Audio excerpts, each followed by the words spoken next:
മറ്റൊരു വേറിട്ട രുചിയുമായി നമ്മളിതാ സാഗറിലേക്ക്. ഇതിലൂടെ ലോഗോ പറയുന്നത് നമ്മൾ ഇതുപോലെയാക്കുമെന്നാണ്. നമുക്ക് സ്റ്റാർട്ടറായിട്ട് നല്ല സൂപ്പ്, ചൂട് സൂപ്പ്, ഫ്രീ ആയിട്ട് സൂപ്പ്.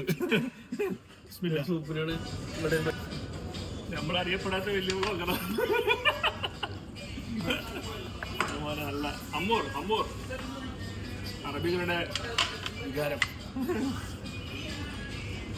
അറബികൾക്ക് കൂടുതൽ ഇഷ്ടം അമ്മൂർ തന്നെ അല്ലേ? അമ്മൂറും ശരിയും അല്ലേ?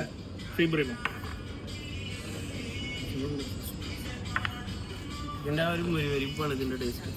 ഇതിന്റെ പ്രത്യേകത എന്താ ഇവിടെ? പറഞ്ഞുതരാം. താഴത്തേക്കാണ് പറഞ്ഞിടത്തെ അല്ലേ? ക്രിസ്പിനെസ്. ചുട്ട മീനാണ്, പക്ഷെ അതിന്റെ ഒരു ക്രിസ്പിനെസ് ഉണ്ട്. ഇത് നല്ല മസാലയും. അപ്പൊ കഴിക്കണമെങ്കിൽ സാഗർ ഫിഷ് ഗ്രിൽ.